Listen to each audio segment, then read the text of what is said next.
Hello friends, INIFS के crash course day 3 में आपका स्वागत है। आज हम लोग यूनिट नंबर 39 के इम्पॉर्टेंट पॉइंट को डिस्कस करेंगे। चैप्टर का नाम है lease finance and hire purchase. तो फ्रेंड्स चलिए लेसन को शुरुआत करते हैं। सबसे पहले हम लोग लीज एग्रीमेंट को समझते हैं। तो सबसे पहले लीज एग्रीमेंट के बेसिक कंसेप्ट को एकदम सिंपल लैंग्वेज में समझेंगे। यहाँ पे देखिए ये जो डायग्राम दिया हुआ है ना, इस डायग्राम में आप देख सकते हैं कि जो जो लीज एग्रीमेंट के पार्ट्स होते हैं उसके बारे में समझाया गया है। जैसे कि आप यहाँ देख सकते हैं कि पहला है हमारा लेसर। लेसर कौन होता है दोस्तों? लेसर वो होता है जो एसेट का मालिक होता है, राइट, और लीज पर देता है। जैसे एग्जांपल के लिए अगर किसी ने अपनी बिल्डिंग रेंट पे दी है तो वो लेसर है, ठीक है। जिसने बिल्डिंग रेंट पे दी है वो क्या कहलाता है? लेसर कहलाता है। फिर एक होता है हमारा लेसी। लेसी क्या होता है? तो लेसी होता है हमारा कि वो पर्सन या एंटिटी होती है जो एसेट को यूज़ करने के लिए लीज पर लेती है, यानी जो टेनेंट है, ठीक है। तो आप मान लीजिए कि किसी के एक मकान में किराए पे रहते हैं तो आप टेनेंट हैं, तो आप लेसी हो गए, और जो आपको मकान दिया है जिसका वो घर है वो आपका लेसर हो गया। तो लेसर और लेसी का कंसेप्ट आपको क्लियर होना चाहिए। और मतलब जो देता है, ई मतलब कि जो लेता है, ऐसे भी आप याद रख सकते हैं इसको, ठीक है। उसके बाद आता है हमारा लीज रेंटल। यहाँ देखिए लीज रेंटल क्या होता है। अच्छा, उसके पहले एसेट। एसेट यानी कि जो भी चीज़ लीज पे दी जा रही है, चाहे वो लैंड हो, मशीनरी हो, इक्विपमेंट हो, उसे एसेट बोलते हैं। उसके बाद आता है हमारा लीज रेंटल, यानी वो अमाउंट होती है जो लेसी रेगुलर इंटरवल पर लेसर को पेमेंट करता है। तो ऑब्वियस सी बात है, जो लेसी है वो जो है रेगुलर इंटरवल पर लेसी को क्या करेगा? पेमेंट करेगा। जैसे मंथली आप रेंट देते हैं ना अपने घर का, तो वो हमारा हो गया लीज रेंटल, ठीक है। तो यह चार एलिमेंट मिलकर एक लीज एग्रीमेंट को डिफाइन करते हैं। तो ये कंप्लीटली जो आप देख सकते हैं, lessor, lessee, asset, lease rental, तो ये चारों मिलकर क्या बनाते हैं? एक लीज एग्रीमेंट बनाते हैं। All these thing combine together and they form something we call lease agreement, ठीक है, जिसमें एक तरफ मालिक होता है और दूसरी तरफ यूज़ करने वाला होता है। तो आपको समझ में आ गया होगा कि कौन कौन से मेन कंपोनेंट्स होते हैं हमारे लीज रेंटल में। चलिए आगे अगले कंसेप्ट की ओर बढ़ते हैं। अगला कंसेप्ट है दोस्तों वो है कि इंडियन लीजिंग इवोल्यूशन में माइलस्टोन क्या क्या है, किस प्रकार से ये इवॉल्व हुआ है, आइए जरा देखते हैं। तो देखिए दोस्तों, सबसे पहले क्या हुआ कि इंडिया में लीजिंग का कंसेप्ट ऑफिशियली कब शुरू हुआ, चलिए देखते हैं। सबसे पहले आप देख सकते हैं 1973 में, राइट। 1973 में क्या हुआ? इंडिया की पहली लीजिंग कंपनी का जन्म हुआ। इसे कहा जाता है हमारा फर्स्ट लीजिंग कंपनी इस्टेब्लिश, ठीक है। और इसकी शुरुआत की थी, किसने शुरुआत की थी वो मैं आपको बता देता हूँ, फ़ारूक ईरानी जी, ठीक है, फ़ारूक ईरानी, राइट, इन्होंने इसकी शुरुआत की थी। और इंडस्ट्रियलिस्ट AC मुथवा, ठीक है, इनका नाम है मुथैया, ठीक है जी ने। तो यह एक रिवॉल्यूशनरी स्टेप था जो इंडिया में लीजिंग कंसेप्ट को लेकर आया था। तो फ़ारूक ईरानी और AC मुथैया। तो 1980s में फिर क्या हुआ दोस्तों? 1980s में दूसरी लीजिंग कंपनी मार्केट में आई, जो कि जिसके नाम थे 20th सेंचुरी फाइनेंस कॉर्पोरेशन। इसका नाम था 20th सेंचुरी फाइनेंस कॉर्पोरेशन, आया 1980s में। तो ये लीजिंग इंडस्ट्री का ग्रोथ का अगला बड़ा स्टेप था। लीजिंग इंडस्ट्री के ग्रोथ का अगला स्टेप था जो फाइनेंसिंग को और ज़्यादा एक्सेसिबल बनाता है। तो दोस्तों ये दोनों जो माइलस्टोन है, पहला माइलस्टोन और दूसरा माइलस्टोन, ये इंडिया में लीजिंग इंडस्ट्री की नींव रखी और आज भी यह मार्केट ग्रो कर रही है, राइट। तो ये हमने देखा कि माइलस्टोन क्या क्या है, पहला माइलस्टोन और दूसरा माइलस्टोन। फर्स्ट लीजिंग कंपनी को इस्टेब्लिश किया गया 1973 में, दूसरी लीजिंग कंपनी आई हमारी 1980s में। अब मैं आपको लीज के प्रोसेस को समझाता हूँ इस डायग्राम से।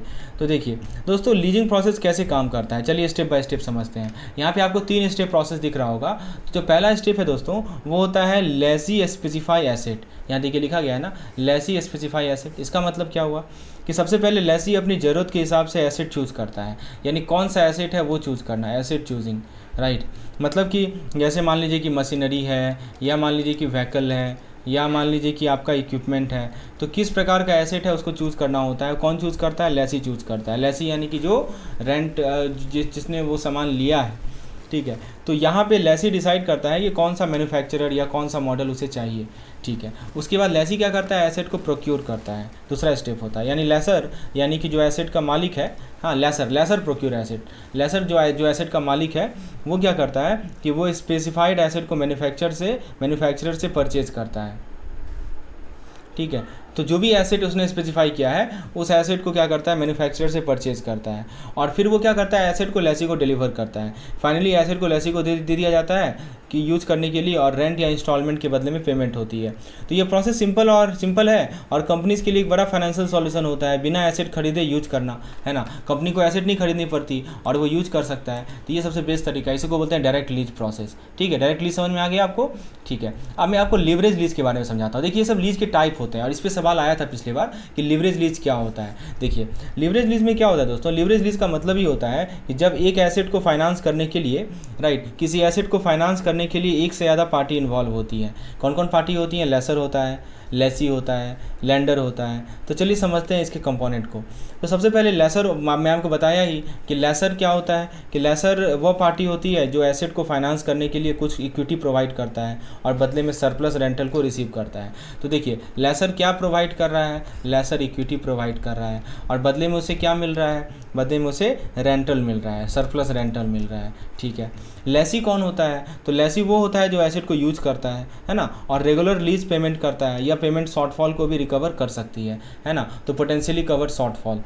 तो ये बात समझ में आई। लेसर वो पार्टी है जो एसेट को फाइनेंस करने के लिए कुछ इक्विटी प्रोवाइड करता है, मतलब उसको एसेट है नहीं, उसके पास एसेट, वो एसेट को फाइनेंस करता है, तो उसने इक्विटी दी, शेयर दी, पैसा दिया, इक्विटी लिया और बदले में उसे रेंटल मिलेगा। और एक होता है लेंडर। लेंडर कौन होता है? थर्ड पार्टी लेंडर होता है इसमें। लेंडर वो पार्टी है जो डेप्ट फाइनेंसिंग देता है और लीज रेंटल से अपनी डेप्ट सर्विस पेमेंट रिसीव करता है। तो ये देखिए, ये किसने इक्विटी फाइनेंसिंग दी? लेसर ने इक्विटी फाइनेंसिंग दी, लेंडर ने डेप्ट फाइनेंसिंग दी, जैसे कि मान लीजिए टर्म लोन हो गया, है ना, तो इसने टर्म लोन दी और बदले में से क्या मिलेगा? रेंटल मिलेगा, अपने डेट सर्विस पेमेंट मिलेगा। और एसेट क्या होता है? तो एसेट यानी कि वो आइटम है जो लीज और लोन को सिक्योर करता है, जैसे मशीनरी, इक्विपमेंट या प्रॉपर्टी। और लीज रेंटल क्या है दोस्तों? तो यह वह पेमेंट होती है जो लेसी करता है और इन्हें लेंडर और लेसर के बीच डिस्ट्रीब्यूट किया जाता है। तो देखिए क्यों डिस्ट्रीब्यूट किया जा रहा है? क्योंकि लेसर ने इक्विटी कंट्रीब्यूशन किया है, लेंडर ने डेप्ट कंट्रीब्यूशन किया है, तो आपस में कंट्रीब्यूशन होगा ही होगा, और इसी को हम लोग बोलते हैं लीवरेज लीज। ठीक है, तो फाइनेंसिंग दो तरह से हो रही है यहाँ पे, एक तो हमारी इक्विटी फाइनेंसिंग हो रही है लेसर के द्वारा और डेट फाइनेंसिंग हो रही है लेंडर के द्वारा। आपको टर्म क्लियर होनी चाहिए। अब मैं आपको अगले टाइप की लीज के बारे में समझाता हूँ, वो है हमारा सेल एंड लीज बैक। तो दोस्तों ये मान लीजिए कि कंपनी के पास एक बिल्डिंग है, इसको मैं समझाता हूँ कैसे आप सेल्स एंड लीज बैक को समझ सकते हैं। मान लीजिए एक कंपनी के पास एक बिल्डिंग है, राइट, लेकिन उसको अर्जेंट पैसों की ज़रूरत है बिज़नेस को एक्सपेंड करने के लिए। तो उसे बिज़नेस को क्या करना है? एक्सपेंशन करना है, तो उसको क्या चाहिए? पैसे की ज़रूरत चाहिए, राइट। तो अब कंपनी क्या करेगी? ठीक है, कंपनी के पास एक बिल्डिंग है, उसको अर्जेंट पैसा चाहिए एक्सपेंशन के लिए, तो कंपनी क्या करेगी? तो यहाँ पे आता है सेल्स एंड लीज बैक। ये सबसे बेस्ट तरीका है। तो कंपनी अपनी बिल्डिंग को लेसर को बेच देती है। कंपनी क्या करती है? अपनी बिल्डिंग को, ये कंपनी है, ठीक है, और इसने क्या किया? अपनी बिल्डिंग को लेसर को बेच दिया। ठीक है, अब लेसर यानी कि लीजिंग कंपनी भी कह सकते हैं आप, जो हमारी लीजिंग कंपनी होती है उसको हम लोग लेसर भी कहते हैं। तो इसने बेच दी, ठीक है, तो लेसर उस कंपनी को वही बिल्डिंग लीज पर वापस दे देता है। ठीक है ना, तो लेसर क्या करता है कि ये बिल्डिंग को लीज पे वापस दे दिया इसने। ठीक है, तो कंपनी को मिलता है फाइनेंशियल बेनिफिट, क्योंकि उसको बिल्डिंग बेचने से पैसे मिल जाते हैं। तो कंपनी को क्या मिलेगा? पैसा मिलेगा ना, अमाउंट मिलेगा ना जब वो बिल्डिंग बेचेगी तो। ठीक है, और बिना ऑनरशिप लॉस किए बिल्डिंग का यूज कर सकती है। तो बाद में होता है क्या कि वो कंपनी फिर से वो बिल्डिंग ले लेती है, समझे, इसीलिए कहता है सोल्ड एंड लीज बैक। तो दोस्तों इसमें 4 कंपोनेंट होते हैं। पहला कंपोनेंट है लेसी, ठीक है ना, तो ऑनरशिप कंपनी लूज़ नहीं करता है, बाद में उसको बिल्डिंग वापस मिल जाता है। तो लेसी क्या होता है कि एसेट का यूज ऑन ऑनरशिप रिटेन करता है ना, जो जैसे कि जो एसेट का यूज है। लेसर यानी यहाँ लेसी कौन है? वो बिल्डिंग वाली कंपनी लेसी है। फिर लेसर कौन है? पैसा देता है और एसेट को लीज पर वापस दे देता है। ठीक है, और फिर एसेट क्या होता है? एसेट यानी कि बेचा जाता है और लीज पर वापस ले लिया जाता है। और फाइनेंशियल बेनिफिट क्या होता है कि लेसी को पैसा मिलता है एसेट बेचने के बाद। जैसे मान लीजिए कि एक हॉस्पिटल के पास एक बिल्डिंग है, लेकिन उसको नया मेडिकल इक्विपमेंट के लिए पैसा चाहिए, तो हॉस्पिटल अपनी बिल्डिंग को लीजिंग कंपनी को बेच देता है और वही बिल्डिंग को लीज पर वापस ले लेता है, ताकि हॉस्पिटल बिना कोई रुकावट से अपना काम चलता जाए। समझ में आया दोस्तों? तो इसको बोलते हैं सेल एंड लीज बैक। तो ये भी एक लीजिंग का तरीका है। तो अभी तक हमने आपको डायरेक्ट लीजिंग बताया, लीवरेज लीजिंग बताया और एक सेल्स एंड लीज बैक का भी बताया। उसके बाद जो हमारा नेक्स्ट टाइप होता है वो होता है फाइनेंशियल इंपैक्ट ऑफ लीजिंग। इसको जरा समझिए दोस्तों। अब हम समझेंगे फाइनेंशियल इंपैक्ट ऑफ लीजिंग को एकदम सिंपल और इंगेजिंग टर्म में। देखिए लीजिंग सिर्फ एक एग्रीमेंट नहीं होता, बल्कि इसका सीधा असर कंपनी के फाइनेंशियल पे भी होता है। तो कंपनी का जो फाइनेंशियल है ना, उस पर भी इसका इम्पैक्ट होता है। ठीक है, तो चलिए 3 इंपॉर्टेंट पॉइंट समझते हैं। तो पहला होता है लीज रेंटल, जिसको हम लोग बोलते हैं रेंट पेमेंट। ठीक है, तो ऐसा समझिए कि जो भी लीज से रेंट पेमेंट होती है वो कंपनी अपनी एक्सपेंस साइड में रिकॉर्ड करती है। आपको पता ही होगा बैलेंस शीट में या प्रॉफिट लॉस में 2 होता है, प्रॉफिट होता है, एक एक्सपेंस होता है। तो एक्सपेंस साइड में जो है कंपनी जो है उस रेंट पेमेंट को रिकॉर्ड करती है, राइट। तो जैसे किराया का खर्चा होता है, ठीक है, जैसे किराए का खर्चा, तो इसको फ़ायदा क्या है कि कंपनी का टैक्स लायबिलिटी कम हो जाता है, क्योंकि यह एक एक्सपेंस होता है और प्रॉफिट से माइनस होता है। मैं एक एग्जांपल लेके समझाता हूँ। जैसे मान लीजिए कि कंपनी ने मशीन लीज पर ली है और हर महीने 50,000 का पेमेंट कर रही है।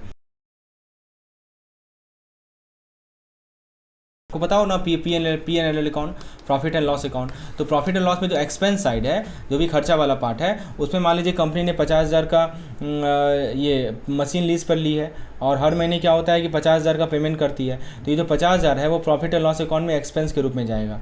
ठीक है, तो ये है हमारा प्रॉफिट एंड लॉस अकाउंट पे इसका इम्पैक्ट।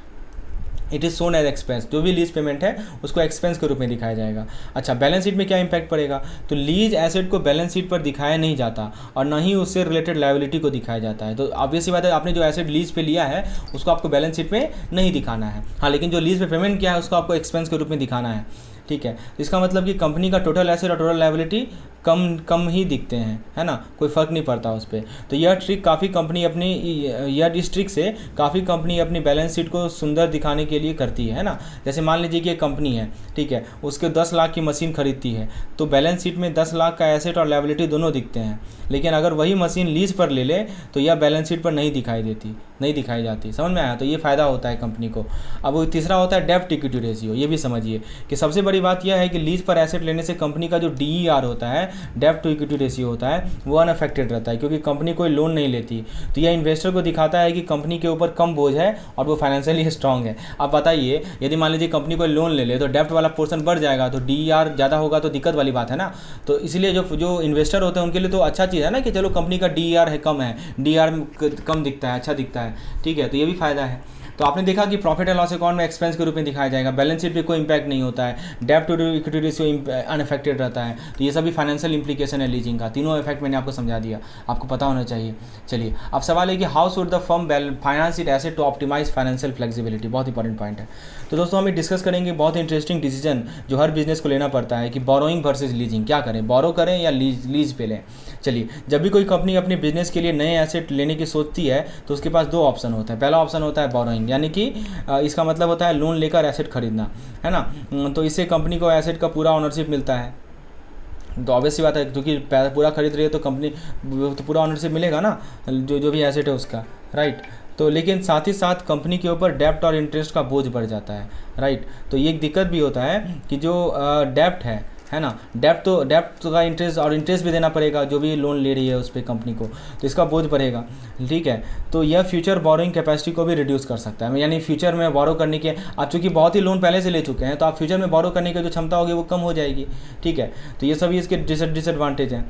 ठीक है, तो मैं एग्जांपल लेकर समझाता हूँ। जैसे मान लीजिए कि अगर एक कंपनी नया कंप्यूटर खरीदने के लिए 10 लाख का लोन ले लेती है, ठीक है, तो उसका डेब्ट टू DER जो होगा वो बढ़ जाएगा ना, क्योंकि दोस्तों डेब्ट उसने ज़्यादा ले लिया, इक्विटी तो वही का वही है, लेकिन डेब्ट ज़्यादा हो गया तो DER बढ़ जाएगा और उसको इंटरेस्ट भी देना पड़ेगा। लेकिन यदि वही कंपनी लीजिंग को ऑप्ट करती है तो क्या होगा कि यहाँ कंपनी को एसेट का ऑनरशिप तो नहीं मिलता है, लेकिन वो उसे यूज कर सकती है। सबसे बड़ी बात यह है कि एसेट बैलेंस शीट पर नहीं दिखते। मैंने आपको बताया था ना कि लीजिंग का कोई भी इम्पैक्ट बैलेंस शीट पर नहीं होता है, तो बैलेंस शीट पे दिखता ही नहीं है। इससे कंपनी का जो डेब्ट टू इक्विटी रेशियो है वो स्टेबल रहता है, यानी जो कंपनी का DER है वो अनचेंज रहता है और फ्यूचर में वो इजीली लोन ले सकती है। तो अगर वही कंप्यूटर कंपनी लीज पर ले लेती है तो लायबिलिटी बैलेंस शीट में नहीं दिखाई जाएगी और मंथली रेंट पेमेंट होती रहेगी। तो कौन सा ऑप्शन बेस्ट है? तो अगर कंपनी को फाइनेंशियल फ्लेक्सिबिलिटी और कम डेब्ट चाहिए तो leasing is the best option. लेकिन अगर कंपनी लॉन्ग टर्म में एसेट का ऑनरशिप चाहिए और पैसा अवेलेबल है तो बोरोइंग बेटर है। तो डिपेंड ऑन द सिचुएशन, क्या चाहिए आपको, समझ में आया ना। दोनों का मैंने प्रोज एंड कॉन्स आपको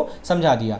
अब मैं आपको प्रोसेस समझा देता हूँ कि कैसे होता है एक्चुअली हायर परचेज कैसे। लीजिंग तो मैंने आपको बता दिया, अब मैं थोड़ा आपको हायर परचेज समझा देता हूँ और फिर मैं डिफरेंस भी बता दूंगा। देखिए बहुत इंटरेस्टिंग होने वाला है दोस्तों। यदि आपको इस पार्टिकुलर क्रैश कोर्स में इनरोल होना है, आपको इस तरह की PDF चाहिए तो आप मुझे इस नंबर पर व्हाट्सएप कर सकते हैं। बहुत ही नॉमिनल फी मैंने रखा है इस कंप्लीट क्रैश कोर्स के लिए। इसमें आपको PDF वीडियो मॉक टेस्ट सब कुछ मिलता है। तो दोस्तों देखिए, अब हम समझेंगे लीज परचेज प्रोसेस को एकदम आसान और इंटरेस्टिंग वे में। मान लीजिए आपको एक नया बाइक लेना है लेकिन पूरा पैसा एक साथ देना मुश्किल है, तो आप क्या करेंगे, आप हायर परचेज का ऑप्शन चूज कर सकते हैं। चलिए समझते हैं। सबसे पहले जो भी एसेट लेना है, जैसे बाइक हो गया, कार हो गया, मशीनरी हो गया, उसको हायर परचेज एग्रीमेंट के अंदर एक्वायर किया जाता है। इसको बोलते हैं एसेट एक्विजिशन। फिर आता है इंस्टॉलमेंट पेमेंट, यानी फिर आपको फिक्स्ड इंस्टॉलमेंट में पेमेंट करनी होती है, या पेमेंट मंथली, क्वार्टरली या ईयरली भी हो सकती है। फिर आता है ऑनरशिप ट्रांसफर, यानी अब आप सबसे इंपॉर्टेंट पार्ट है, जब आप सारी इंस्टॉलमेंट पूरी कर लेते हैं तो एसेट का ऑनरशिप ऑटोमेटिकली आपको ट्रांसफर हो जाता है। फिर आता है डिफॉल्ट सिनेरियो, अगर मान लीजिए बीच में पेमेंट पेमेंट नहीं कर पाते हैं तो सेलर अपना एसेट वापस ले लेता है और आपको अब तक दिए गए पैसे भी वापस नहीं मिलते। और फिर आता है हायरर चॉइस, मतलब इस एग्रीमेंट में एक स्पेशल ऑप्शन होता है कि आप एसेट को कभी भी वापस कर सकते हैं, चाहे इंस्टॉलमेंट कंप्लीट हुई हो ना कंप्लीट हुई हो। और फिर होता है हायर चार्ज, यानी जब तक पूरी पेमेंट नहीं होती है सारी इंस्टॉलमेंट को हायर चार्ज माना जाता है, ना कि ईएमआई।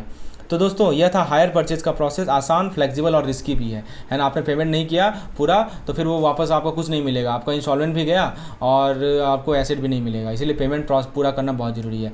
तो acquisition, instalment payment, ownership transfer, default scenario, hirer choice और हायरर चार्ज, ये सीक्वेंस होता है, प्रॉपर सीक्वेंस में ये काम करता है। चलिए आगे बात करते हैं हायर परचेज प्रोसेस को। देखिए इसमें और कुछ प्रोसेस मैं आपको समझा देता हूँ, और कुछ पॉइंट है इसमें।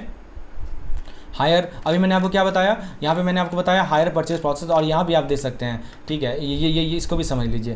देखिए दोस्तों, अब हम समझेंगे हायर परचेज प्रोसेस का डिटेल स्टेप। मान लीजिए आपको एक बाइक या कार लेनी है, इसका पूरा पैसा एक साथ देना पॉसिबल नहीं है, तो यहाँ पे हायर परचेज आपका काम आ सकता है। तो सबसे पहले क्या होता है कि जो सेलर है वो उसके पास ऑनरशिप रहेगा, ownership lie with the seller, यानी जो बेच रहा है, ठीक है। तो हायर परचेज में एसेट का ऑनर सेलर ही होता है जब तक सारी इंस्टॉलमेंट कंप्लीट नहीं हो जाती है।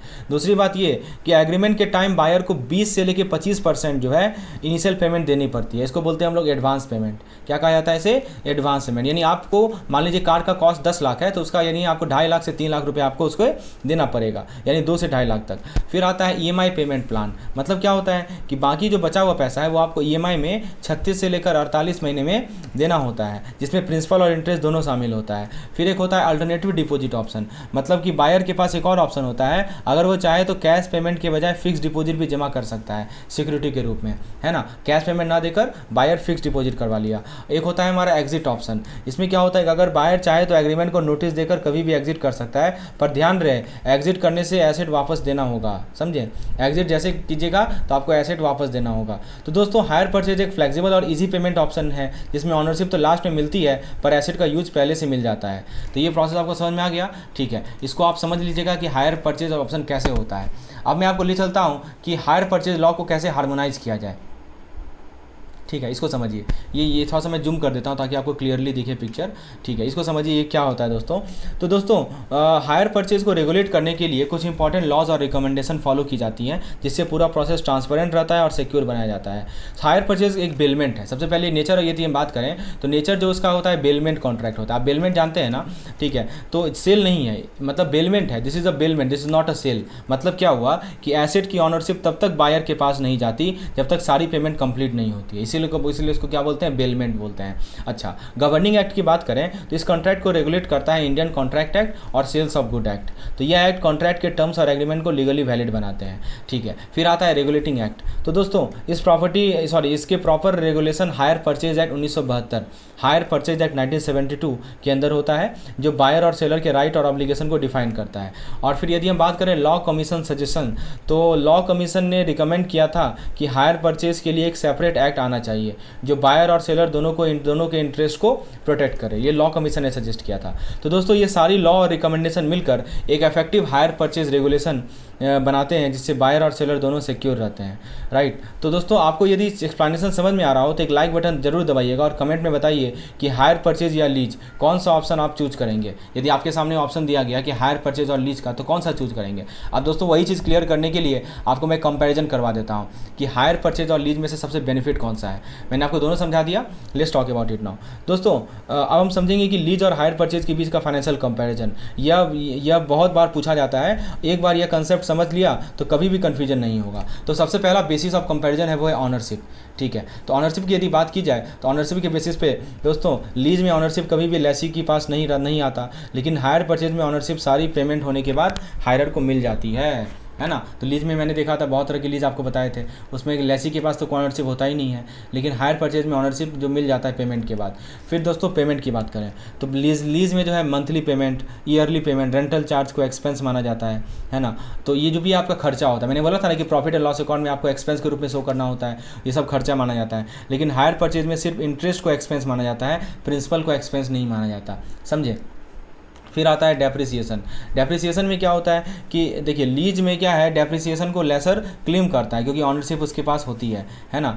तो लेसर क्लेम कर सकता है डेप्रिसिएशन को, लेकिन हायर परचेज में डेप्रिसिएशन हायर क्लेम करता है, ठीक है, क्योंकि वही फाइनल ऑनर बनने वाला होता है जो पैसा दे रहा होता है। तो कौन क्लेम करता है डेप्रिसिएशन, वो इंपॉर्टेंट है। लीज में कौन क्लेम करेगा, लेसर क्लेम करेगा, क्योंकि ऑनरशिप उसके पास होती है, ठीक है। और जो हमारा हायर परचेज है उसमें हायर क्लेम करेगा, क्योंकि दोस्तों अल्टीमेटली ऑनरशिप उसकी होने वाली होती है। टैक्स बेनिफिट की बात करें तो लीज में क्या होता है, लीज में लेसर को डेप्रिसिएशन का बेनिफिट मिलता है ना। लेसर को क्या मिलता है, अब देखिए कैसे बेनिफिट मिलता है, मैं समझाता हूँ। मान लीजिए कि वो बुक वैल्यू जो है वो दिखाता है क्या कि कम हो गया है ना। बुक वैल्यू दिखाता है कि मेरा ऐसे डेप्रिसिएट हो रहा है। अभी मान लीजिए कि घर था 10 लाख का या मशीन है 10 लाख का, वो डेप्रिसिएट होते होते स्ट्रेट लाइन डेप्रिसिएशन से 2 लाख हो गया। तो बुक वैल्यू तो उसने दिखा दिया कि हाँ मेरा एसेट जीरो हो चुका है, लेकिन एसेट जीरो थोड़ी होता है, बाद में तो कुछ ना कुछ आप बेच ही सकते हैं, कुछ तो ले ही सकते हैं। तो जो एक्स्ट्रा प्राइस है वो तो आपका फायदा हो गया ना। तो वही होता है डेप्रिसिएशन, मतलब बुक में तो आप शो करेंगे कि हाँ मेरा एसेट डेप्रिसिएट हो चुका है, लेकिन असली में क्या होता है, डेप्रिसिएट नहीं होता। तो ये टैक्स बेनिफिट मिलता है, ठीक है। तो लेसर को किसको बेनिफिट मिलेगा, डेप्रिसिएशन का बेनिफिट लेसर को मिलता है, लेसी को रेंटल का बेनिफिट मिलता है, ठीक है ना। और हायर परचेज में जो है हायरर को डेप्रिसिएशन और इंटरेस्ट दोनों का बेनिफिट मिलता है जो हायर कर रहा है। तो दोस्तों कंक्लूजन ये निकलता है कि लीज शॉर्ट टर्म के लिए बेटर होती है, हायर परचेज लॉन्ग टर्म के लिए एसेट परचेज करने के लिए बेस्ट ऑप्शन है। तो दोस्तों ये था complete important point regarding this chapter. आपको यदि चीज़ें समझ में आ रही हो तो एक लाइक कर सकते हैं, और यदि आपको इनरोल होना है हमारे इस क्रैश कोर्स में जिसमें डेली बेसिस पे आगे की चीज़ आपको मैं पेड कंटेंट में प्रोवाइड करूँगा, तो मुझे आप व्हाट्सएप कर सकते हैं इस पार्टिकुलर नंबर पर। तो अगले वीडियो के लिए चैनल को सब्सक्राइब कर लें, बेल आइकन को प्रेस कर लें, ताकि जैसे ही मैं वीडियो अपलोड करूँ उसका लिंक आपको तुरंत मिल जाए। धन्यवाद।